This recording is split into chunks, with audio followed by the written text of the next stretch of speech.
YG와 JYP의 책걸상. 책에 관한 걸쭉하고 상큼한 이야기. YG와 JYP의 책걸상이 찾아왔습니다. YG 강량구입니다. JYP 박재영입니다.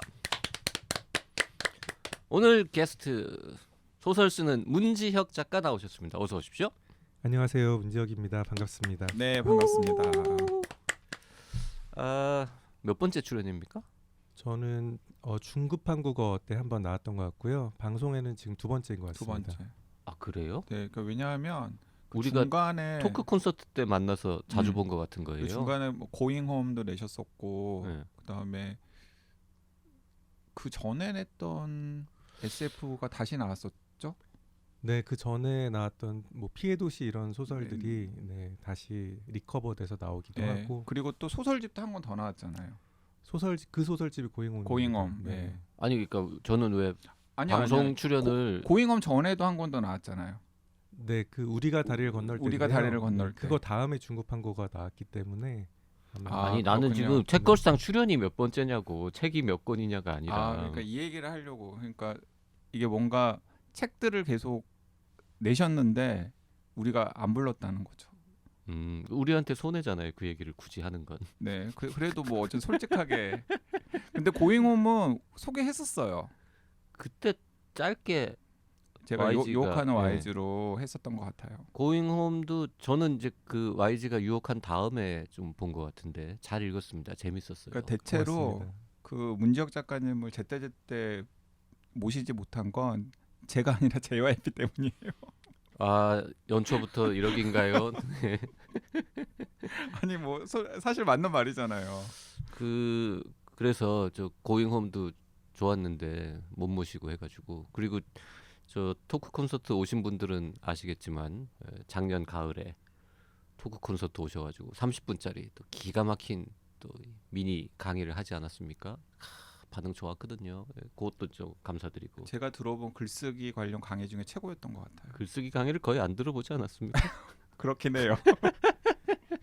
하여튼 그래서 연초도 되고 그리고 소설은 아니지만 또 이 소설 쓰기에 관한 또 근사한 책을 작년 여름이든가요? 아니요, 가을인가? 9월 달. 네, 9월 정도에 나온 것 9월에 같습니다. 네. 소설 쓰고 앉아 있네라는 또 책도 있고 해가지고 겸사겸사 모셨습니다. 새해 복 많이 받으시고 네. 그리고 감사할 일이 또 있군요. 시즌 7 제작비 펀딩에도 또 직접 참여해 주시고. 네. 계속 감사합니다. 참여해 주시고 계세요. 문 그러니까 작가님. 네. 너무 감사합니다. 소설 쓰고 앉아 있네가 최신작입니까? 어쨌든 네, 이게 제일 최근에 나온 제 책인 것 같습니다. 고잉홈 네. 다음이죠, 이게 나온 게. 네, 맞습니다. 이 책 다음에도 이제 번역서가 한 권 더 나오긴 했는데요. 그건 이제 아주 오래전에 번역했던 책이 이제 다시 출간된 거라서 그것을 빼면 이 책이 제일 최근입니다. 그 문 작가님은 이제 학생들도 가르치시는데 네. 여기 보면은 뭐라고 표현했더라? 풀타임 강사 강사? 겸 파트타임 소설가 뭐 이렇게 스스로를 표현하셨던데 지금 겨울 방학이잖아요. 좀 낫습니까? 저 방학한 지 지금 제 입장에서는 한 열흘밖에 되지 않았고요. 성적 처리 같은 맞습니다. 거. 네. 네. 성적 처리해야 되기 때문에 이번 학기도 제가 수업 6개를 했는데 성적 처리에 꽤 많은 시간이 걸려서요. 게다가 네. 그 글쓰기 이런 수업일 거 아니에요. 일부는. 너무 힘들죠. 그렇죠. 네. 그러면은 뭔가 학생들이 이렇게 에세이든 뭐든 글을 쓴 거를 보고 평가해 주는 거예요? 제가 하는 모든 수업에서는 마지막에 단편 소설 분량의 글을 하나씩 쓰거든요. 네, 그러니까 기말 작품을 제출하게 되는데 네. 이제 그걸 가지고 평가를 하게 되죠. 그럼 이제 그거 읽어보고 A+도 주고 막 B도 주고 이러는 거예요? 네, 절대 평가를 한 학교에서는 최대한 좋은 성적을 다 주려고 하고요. 그런데 이제 다른 학교들에서는 상대평가 시스템이 아예 되어 있어서 몇 퍼센트 이상은 아예 그냥 A를 줄 수 없게 되어 그렇죠. 있거든요. 그래서 대다수 학생들에게는 열심히 했음에도 불구하고 좀 아쉬운 성적을 주게 되는 경우가 있어서 좀 마음이 미안한. 그 6개 수업을 듣는 학생을 다 합치면 몇 명쯤 돼요? 보통 20명씩 들으니까요. 120명? 네, 100명 정도 됩니다. 그러니까 10명씩 듣는 적은 수업들도 있어서. 그러면 100명, 100개의 단편 소설 분량을 기말마다 읽어야 되는 거예요? 그렇죠. 네. 그리고 그냥 점수만 주는 게 아니라 피드백을 줘야 되는 경우가 있잖아요. 제가 학교마다 조금 다른데요. 수업마다 다르고 학교마다 다른데 이제 소규모로 하는 10명짜리 수업에서는 이미 기말 과제 제출하기 전에 그 과제에 대한 합평을 다 진행을 하거든요. 그러니까 사실상 이제 일부 학생들은 이미 합평을 한번 통과한 소설을 고쳐서 내는 것이고 거기에 대해서 또 다른 피드백을 요구하는 경우가 있는데 그런 경우는 이제 제가 지금 같은 방학 기간 중에 개별적으로 해주고 있습니다. 별도 차지를 좀 받아야 되는 거 아니에요? 차지는 없습니다. 네. 아 근데 그거 진짜 너무 힘들어요. 너무 힘들지. 예.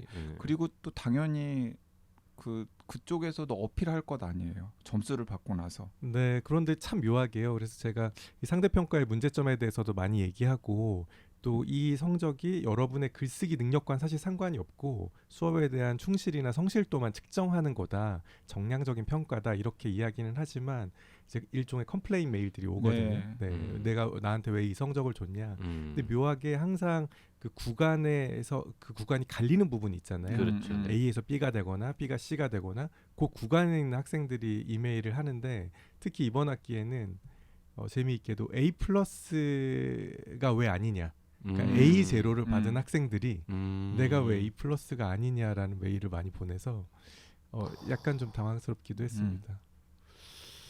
글쓰기 수업인데 내가 왜 A 플러스가 아니냐 그러면 뭐라 그래야 되지? 너도 충분히 A 플러스를 받을 만하다. 하지만 상대 평가이기 때문에 너보다 더 잘 쓴 애들이 어쩌고 있었다. 저쩌고 되게 저는 그냥 미안하다고 했습니다. 미안하다. 되게 구질구질하게 변명을 해야 되는 상황이 생기는 거죠. 네. 그 어쨌든 지금 그 글쓰기를 대학에서 가르친 구력만 해도 꽤 되셨죠 이제. 네, 제가 강의한 지는 2011년부터 했으니까요. 지금 한 횟수로 14년, 15년 이렇게 되는 것 그 같습니다. 십몇 년 동안 물론 뭐 여러 가지 과목을 강의하셨지만 그 소설 쓰기와 관련한 수업들도 많이 하셨는데 그때 이제 써먹었던 그때 활용했던 가르친 내용들을 지금 책으로 쫙 엮은 게 이 책이다 이렇게 봐도 됩니까? 네, 말하자면 그렇습니다. 저는 또 이제 지망생 시절을 오래 경험했기 때문에 그리고 이제 작법서를 좋아하는 학생이었거든요. 그래서 제가 배웠던 것들 그리고 가르치려고 하니까 또 저도 뭔가 이론적인 토대가 필요하잖아요. 그래서 공부를 더 하다 보니까 또 거기에서 시행착오를 겪는 것들도 있고 이런 것들을 한번 모아보고 싶다라는 생각에서 이 원고들을 모아서 책으로 내게 됐습니다. 그 작법서를 내신 거는 지금 처음이신 거죠? 네, 제가 작법서 2권을 번역한 적이 있고요. 네. 네, 제가 쓴 작법서는 처음입니다. 그 번역한 작법서는 라이팅 픽션 끌리는 이야기는 어떻게 쓰는가. 네, 맞습니다. 네. 그 남들이 써놓은 작법서 국내외에 많이 있는데 다 마음에 안 들어서 이거를 쓰신 건가요? 아니요, 다 훌륭한 책들이 너무 많고요. 훌륭한데 왜 굳이 또 썼어요? 네, 그게 저에게도 제일 큰 이제 어려운 도전 과제였는데 훌륭하지만 제 마음에 100% 들기란 어렵잖아요. 이게 좋으면 저게 아쉽고 저게 아쉬운데 또 저건 좋고 이런 것들이 있어서 그냥 제가 쓰는 작법서는 어떨까라고 스스로 좀 궁금하기도 했고요. 그래서 한번 모아서 써봤습니다. 근데 또 중간에 잔뜩 리스트업은 해놓으셨잖아요. 맞아요. 네네. 그 약간의 핑계 같은 건데요. 여기서 만족 못하셨으면 저 집을 찾아가시라 뭐 이런 뜻입니다. 그 소설을 쓰고 싶어하는 사람들을 제외하면 딴 사람들은 이 책을 전혀 안 본다 그러면은 너무 지금 시장도 작고 안 팔릴 거 아닙니까? 네. 보람도 없고 네. 분명히 소설가 지망생이나 뭐 소설을 진짜로 쓰고 싶어하는 사람들 외에도 독자로 상정하고 쓰셨을 것 같은데 어떤 사람들이 읽으면 좋겠다고 생각하시는지 좀 이따가 좀 고민하고 계세요. 우리가 네. 좀 댓글 좀 소개해야 되니까요. 네. 행운의 카자르님 1월 1일 날 댓글 남기셨네요. 새해 다들 원하시는 일 이루어지길 바라요. 화이팅. 내년에 계획들을 행동할 생각에 가슴이 두근거리네요. 아, 이분은 다 계획이 있으시군요. 그리고 진짜 계획을 실천에 옮기실 모양이군요. 네, 우예행님께서도 댓글 남기셨는데요. 몇 달 전 책걸상을 알게 되어 책걸상 너무 좋아하게 된 청취자입니다. 저는 혼비 작가님, 박평님 둘을 너무 좋아해서 검색하다가 책걸상을 알게 되고 매일 자주 듣고 있습니다. 책걸상 통해 읽게 된 책도 벌써 몇 권이 되고 읽어야지 찜해둔 책도 꽤 되네요. 마음이 급합니다.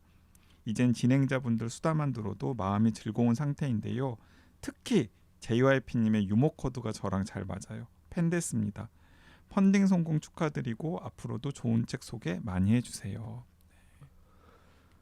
네, 감사합니다. 제가 JYP가 이제 한 해 한 해 나이를 먹어가면서 유머력이 좀 감소하고 있는 것 같습니다. 꼰대력이 상승하고 있는 거죠. 보통 이제 이렇게 얘기하면은 아니에요, 아직은 좀 괜찮아요 이런 얘기를 해주는데 냉정하게 네. 그건 맞고 심지어 꼰대력이 상승하고 있다는 악담까지 하는 훈훈한 방송이네요. 네, 그 앞에서 지금 그 키 잡고 있는 PD님도 전혀 부정하지 않고 고개를 끄덕끄덕 하시잖아요. 그래요님. 또 스포 다 했어요. JYP 말씀도 크게 공감돼요. 시리즈를 읽다 보니 해리 보슈가 나이 드는 걸 느낄 수 있고 모르던 근황을 알게 되는 것도 같고요. 우리가 마이클 코넬리 얘기를 정식으로는 안 하고 짧게 했는데 그에 대한 댓글이시군요. 그 회생의 갈림길 편에서 암 걸렸다라는 이야기를 했잖아요. 회생의 갈림길 저희가 제대로 소개는 안 했습니다만 됐다 재밌습니다. 네. 코넬리 신작 도서관에 신청해놓고 기다리고 있는데요. 저는 해리보슈 시리즈만 10권 이리저리 읽다가 최근에서야 미키 할러 시리즈를 시작했는데요. 왜냐하면 어쩐지 변호사니까 기득권 입장이 많이 나오지 않을까 하는 추측으로다가 크크. 근데 이번에 한 편 읽어보니 코넬리는 그래도 해리보슈를 더 좋아하는 것 같더라고요. 미키 할러는 당연히 유능하고 멋지게 나오지만 꽤 찌질해 보이는 부분도 나오고, 네, 물론 제 기준입니다만. 다시 읽어야지 했는데 히가시노 시리즈에 밀렸었는데 돌아가야겠네요. 어쩌다 보니 시리즈를 차례대로 안 읽어서 링컨 차를 아직 못 읽었거든요. 네, 마이클 코넬리 책을 이렇게 왔다 갔다 하면서 읽으면 좀 정신없긴 하겠습니다. 네. 그 제가 그 책걸상 그 팬 독지가 카페에서 마이클 코넬리 이야기가 잠깐 나와가지고 그 제가 덕질한 결과를 좀 공유해 드렸는데 나이를 좀 헷갈리시더라고요. 그래서 제가 작품상 마이클 코넬리는 1950년생이니까 올해 75. 해리보슈는 해리보슈는 네. 해리보슈는 75. YG 마이클 코넬리는 1956년생이죠. YG도 이제 한 살 더 먹어서 자꾸 저런 이제. 네, 마이클 코넬리는 1956년생, 이제 작품의 해리보슈는 1950년생이라서 75이고 제가 계산을 해봤더니 그 미키 할러는 1965년생이에요. 그래서 둘이 15살 차이. 15살 차이다. 네. 네. 남의 소설 속의 두 주인공의 지금 나이 차이까지 계산하고 있습니다. 네, 그 암에 걸렸다고 하니까 제가 가만히 세봤어요. 어떻게 됐는지. 하나만 더 하죠. 그러문요님, YG님이 말씀하신 유어 아너 드라마 얘기. 네, 지금 제가 넷플릭스에서 재밌게 보고 있는 그 드라마입니다. 브라이언 크랜스톤이 맨날 달리기 하는 판사로 나옵니다. 원작은 이스라엘이래요. 네, 맞아요. 이스라엘 드라마를 그 미국에서 한번 리메이크를 했고 그걸 다시 한국에서 리메이크를 한 드라마더라고요. 문지혁 작가님은 마이클 코넬리 이런 것도 봅니까? 책을 사놨습니다. 네. 근데 아직 한 권도 읽지 못했어요. 왜 샀어요? 사라고 하셔서 샀습니다. 누가? 우리가? 책걸상에서요. 네. 야, 문지혁 작가님 같은 분이 마이클 코넬리 읽으면 도대체 어떤 평가, 어떤 반응을 보일지 궁금합니다. 저의 아내가 먼저 읽었는데요. 그러니까 제가 책을 사놓으면 저는 책을 사기만 하고 아내가 주로 책을 읽는데요. 아내가 읽어보더니 뒤로 갈수록 되게 묘한 매력이 있다고 네, 그렇게 평가를 하고 이제 다음 권을 빨리 사놔라. 뭘 사셨어요? 일단 블랙 에코를 샀고요. 블랙 에코. 저는 1권부터 보는 거 되게 중요하게 생각해서 맞아요. 중요해요. 네. 그 다음 권 사나라 이래서 이제 2권째 정도 보시고 한 3권째쯤 보신 다음에 혹시라도 당신은 이런 건 못 써? 뭐 이렇게 나오면 충분히 그럴 수 있습니다. 안 그래도 제가 요즘 오늘 이제 약간의 뭐 갈등은 아니고 제가 최근에 올해 나올 어떤 장편 소설을 썼는데요. 초급한국어의 프리퀄에 해당하는 소설을 썼는데 이제 출판사에 넘어가 있는 상태인데 제가 참고하려고 그 쿠시의 그 자전 소설이 있어요. 3부작 시리즈. 네. 소년 시절, 뭐 청년 시절, 서머타임 이렇게 있는데 그걸 이제 사놨거든요. 그랬더니 아내가 또 그걸 먼저 읽은 거예요. 소년 시절 읽고 나서 너무 좋다. 그래서 제가 내 거는 이렇게 얘기했더니 그 대답을 안 하더라고요. 그래서 묻지 말았어야죠. 괜히 내 거는. 노벨문학상 수상자 걸 사놔가지고 집에 그러니까 비교를 제가 자초한 것 같습니다. 내 거는이라고 묻는 것 자체가 지금 맞아요. 그 너무 잘못된 찌질한 거지. 질문인데 네. 이거 묻지 않을 수 없었어요. 거지. 근데 저기도 너무한다. 뭐 그냥 당신 것도 읽을만해 정도는 답해줄 수 그게 있는데 더 기분 나빠. 근데 쿠시 소설 읽고 자기도 뭔가 이런 이야기를 쓰고 싶어졌대요. 그러니까 이건 되게 제가 볼 땐 극찬이거든요. 어떤 소설을 읽고 내가 이런 걸 쓰고 싶다라는 마음이 드는 거는 정말 좋은 소설인데 남편 소설을 읽고는 그런 얘기는 안 했었잖아요. 뭐 그냥 그 정도까지는 얘기 안 했던 것 같습니다. 네. 네. 아까 제가 댓글 소개 전에 했던 질문. 네. 이거 누가 읽으면 좋겠다고 생각하고 쓰신 겁니까? 네, 당연히 이제 전체적으로는 소설을 쓰고 싶거나 소설에 관심 있는 분들이 읽어보시면 좋을 책인 것 같고요. 대체로 학생들은 다 사서 읽습니까? 제가 이제 민망한 순간이 있는데 수업 끝나는 종강일에 꼭 제 책을 가지고 와서 서명을 사인을 받으려고 하는 학생들이 있는데요. 받으라고 강요하는 건 아니죠? 전혀 아닙니다. 네, 제 책. 그런데 이제 이번 학기 끝날 때는 몇몇 학생들이 이 책을 가지고 와서 제가 사인을 해줬던 기억이 있고요. 그 실라버스에 참고 도서로 아니, 쓰진 않아요. 전혀 그렇지는 않습니다. 네. 그 종강날 와서 사인 받아가는 아이들 다 메모합니까? 금방 잊어버립니다. 근데 그건 좀 너무 엄격한 거 아니에요? 보통 자기 책이 있는 교수님들은 실라버스에 자기 책 읽으라고 쓰는데. 제가 그 추천해 놨던 그 다른 작법서들 있잖아요. 그건 참고 도서의 목록에 올려놓는데 제 책은 저는 못 올리겠더라고요. 네. 아니 그 꼭 사야 되는 도서가 아니라 그냥 참고 도서 목록 여러 개 중에 하나로는 넣어도 되잖아요. 네, 강요로 느껴질 수도 있고. 네, 저는 대학에서 강의할 때 제 책 꼭 참고 도서로 다 올려놨는데. 네, 저는 이제 세상에 좋은 책이 너무 많으니까 굳이 내 책까지 읽지 않아도 된다 주의라서. 저는 마음 같아서는 날짜 적힌 영수증을 첨부해서 리포트를 내라고 하고 싶지만 그러면 이제 바로 어디에 올라갈 거 아닙니까? 네. 그래서 그냥 말로만 소개하죠. 네. 나름 굉장히 독특한 작법서였다고 생각이 됩니다.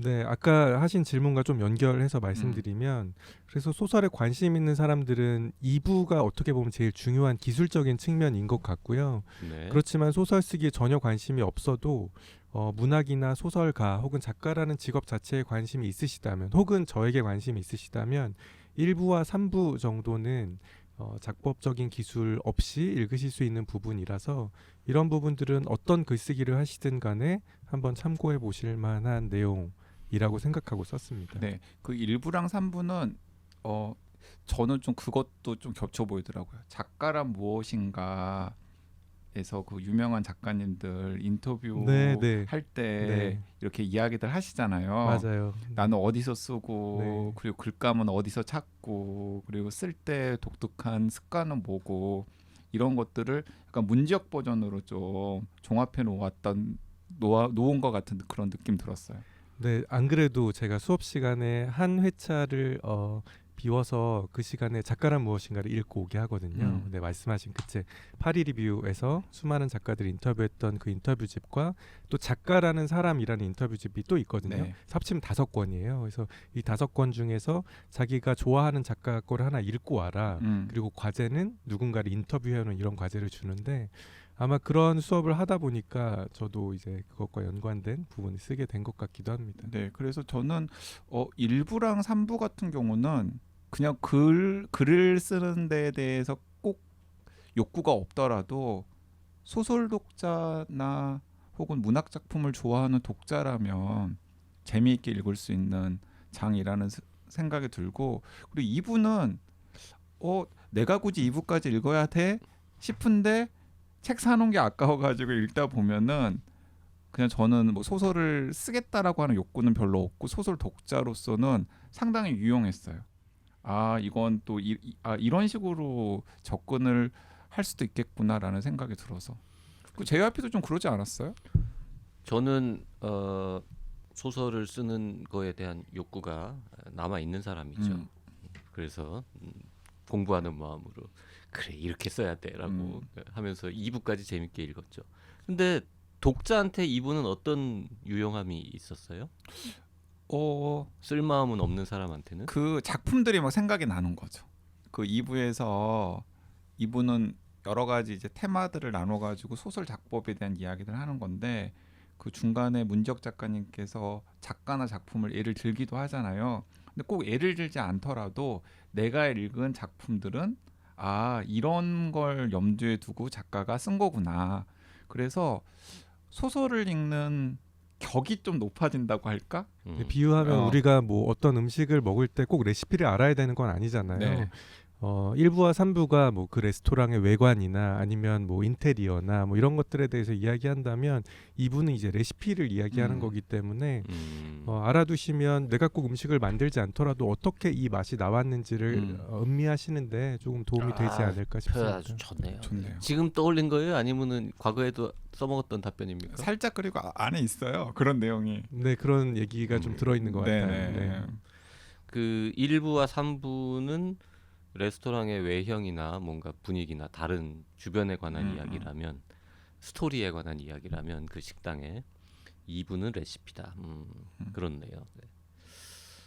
근데 제가 조금 특이한 작법서라고 했던 이유 중에 하나는 본인 얘기가 굉장히 많습니다. 네. 본인 고생한 이야기, 뭐 실패한 이야기, 뭐. 자전적 작법서. 맞습니다. 그래서 제가 작법 에세이라는 말을 네. 자주 쓰고 있는데요. 네. 작법 에세이. 네. 그 작법 에세이라는 표현을 표지에 쓰지 그랬어요. 그 좋은데.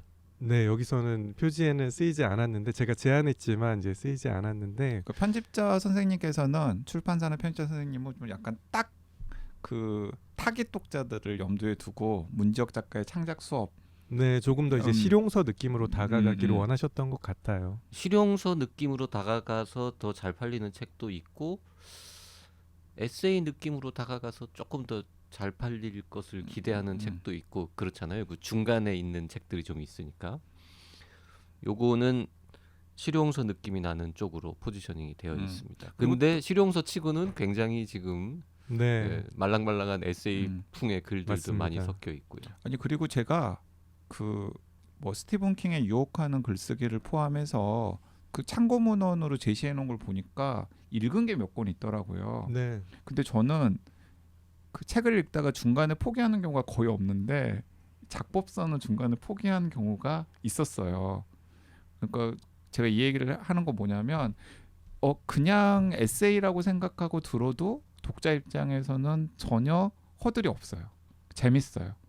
그 얘기를 좀 드리려고 해요. 왜냐하면 뭐 지금 약간 횡설수설한 느낌인데. 아니 그러니까 소설을 쓰는 다른 작법서는 지루해서 읽다가 관뒀는데 요거는 끝까지 재밌게 읽었다 이 얘기입니까? 네, 그리고 그러니까 제가 왜 이 얘기를 드리려고 하냐면 그 문지역 작가의 창작 수업이나 소설 쓰고 앉아 있네라고 하는 제목 때문에 나는 소설을 쓸 생각도 없고 뭐 글쓰기에 대해서 작법서를 실용서로 소비할 생각도 없는데 하는 분들이 있을 수 있잖아요. 네.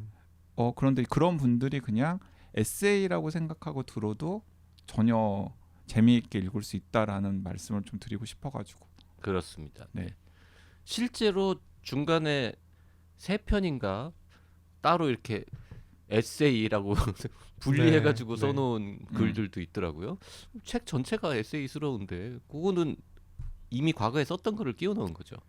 맞습니다. 제가 과거에 썼던 에세이들 그렇지만 창작에 관련된 글들을 뭐 현실적으로는 그런 문제도 있는데요. 이런 글들은 제가 써서 발표했지만 어떻게도 책으로 묶이기 어려운 이제 글들인데 그 글들이 이 맥락 안에서는 자기 자리를 찾을 수도 있겠다라는 생각으로 넣어두었습니다.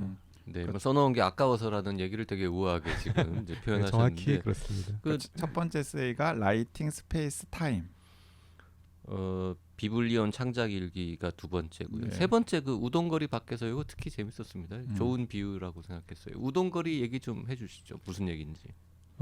이거 제가 발표하고 나서 사실 그 조마조마했던 글 중에 하나인데 왜냐면 어떻게 보면 문단 문학 쪽에서 봤을 때 굉장히 기분 나쁜 이야기일 수 있어서 저격하는 글이죠. 맞습니다. 제가 그런 글 잘 쓰지 않지만 어디에 발표했던 글이에요? 자음과 모음이라는 개간지에 발표했던 글이고 이 책에 있는 글 중에서는 제일 오래된 글인데요. 제가 한창 장르문학을 하면서 어떤 원한과 복수심에 불타고 있을 무렵에 이제 썼던 글인데, 서로. 네, 그래서 되게 조마조마하면서 온 걸 보냈는데 그 초급한 곡을 네. 쓰시기 전에 글이죠. 맞습니다. 네, 아무 반응이 없어가지고 근데 그렇구나라는 생각을 하게 했던. 그 두 번째 에세이는 날짜가 적혀 있어요. 뭐 몇 년부터 몇 년 사이에 뭐 이렇게.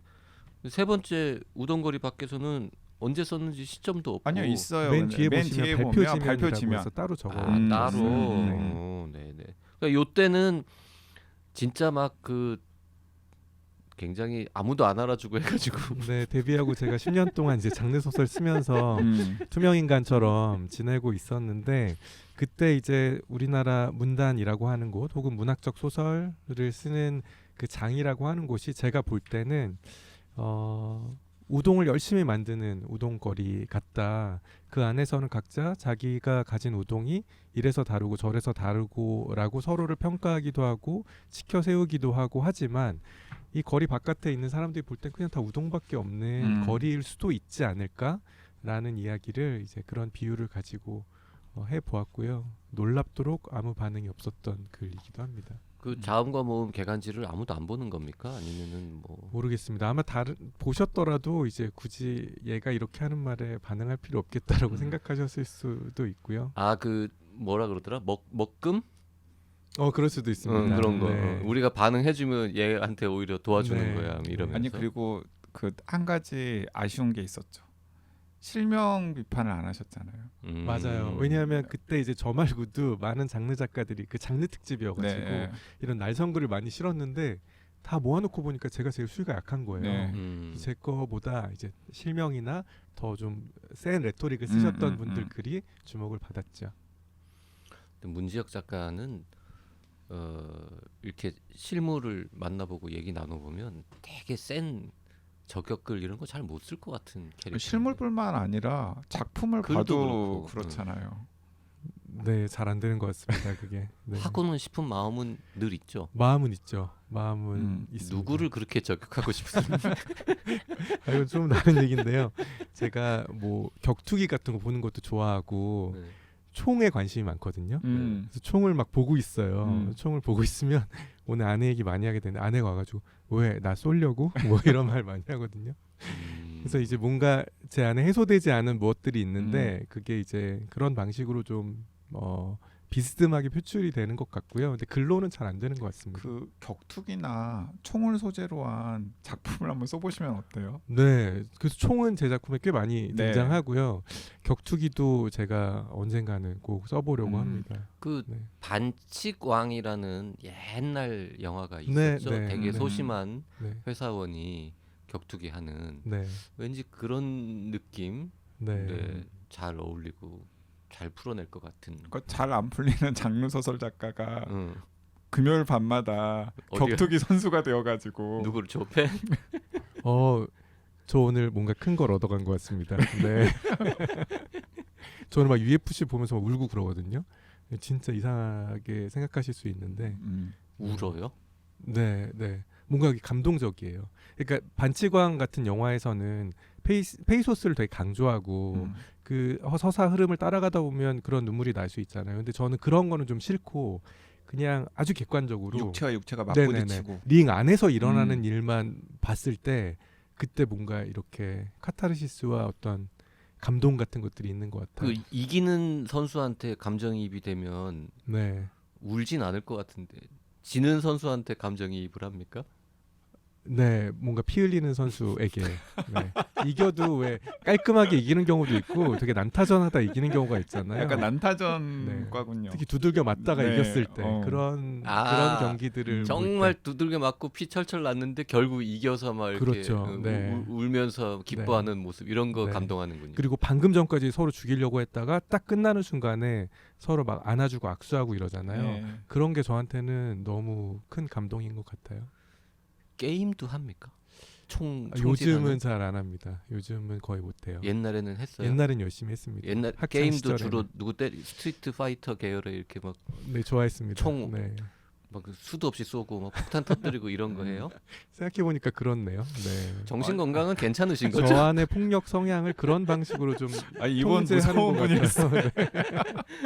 되게 나긋나긋한 목소리로 나긋나긋한 글을 쓰시는데 네, 누구를 이렇게 막 좁혀고 그런 욕망은 또 늘 있군요. 그 초급 한국어에서도 여러 차례 나왔고 소설 쓰고 앉아 있는 애도 여러 차례 나왔지만 그 대학에서 글쓰기 배울 때 그런 이야기 많이 들으셨잖아요. 너는 교회 네. 열심히 다니고 술도 안 마시고 그래서 약간 글도 샌님 같은 글이고 이게 작가로서 성공할 가능성이 굉장히 낮다. 네. 그런 이야기 들을 때마다 약간 좀 솟구치는 그런 게 좀 네, 그러니까 제가 그 감정을 정확히 이해 못했던 것 같은데요. 그 당시에는. 네. 근데 지금 돌이켜 생각해 보면 나 그런 사람 아닌데 실제로 내 안에 이런 것들이 막 들끓고 있는데 그게 잘 표현이 안 되고 그걸 보여주지 못하니까 그 억울한 마음에 더 그런 분노와 원한이 있었던 것 같아요. 그러니까 제가 그런 사람이 못 돼서가 아니라 실제로는 안에 그런 게 있는데 그거를 잘 제대로 표현 못하는 것에 대해서 네. 스스로 답답해했던 것 같습니다. 그래서 이 소설 쓰고 앉아 있는 보면 약간 오픈 장면들이 많잖아요. 그렇죠. 그래서 저는 그 초급 한국어나 중급 한국어처럼 한국어 세계관의 소설들을 좋아하셨던 분들이라면 약간 부록처럼 읽을 수 있는 책이라는 생각도 들어요. 여기 이제 중간중간에 내가 몇 살 때 뭐 무슨 생각을 했다, 어떤 일을 했다 이런 표현이 많이 나오는데 이제 그 부분을 읽을 때 이제 상상을 하게 되잖아요. 그러면 이제 몇 살에 문지혁 작가는 그래 이런 상황이었으니까 그래 이런 마음이 들었겠지. 어떡하냐 진짜 힘들었겠다 뭐 이런 일종의 이것도 그 오토 픽션 이런 거 쓰던 가락이 좀 남아 있어서 이렇게 쓰는 겁니까? 네, 저는 사실 초급 한국어 이후로 제가 쓰는 모든 글이 다 연결되어 있다고 생각하거든요. 그리고 그 세계관 안에서 장르에 맞는 어떤 윤색을 거치기는 하지만 결과적으로는 하나의 세계, 하나의 존재에 대해서 쓰고 있다고 생각하고 그 작법서 버전, 에세이 버전이라고 할 수 있을 것 같습니다. 이 책은요. 네, 이번 주에는 문지혁 작가 모시고 작법서 겸 작법 에세이 이렇게 말하면 좋을 것 같은 소설 쓰고 앉아있네라는 책 이야기 나누고 있습니다. 오늘은 이 정도 하고요. 다음 시간에는 실제로 좀 창작의 기술이랄까 뭔가 소설 쓰는 사람에게 필요한 덕목 이런 얘기를 좀 더 나눠보면 좋을 것 같습니다. 오늘은 여기까지 할게요. 네, 수요일 날 또 뵙겠습니다. 감사합니다. 고맙습니다.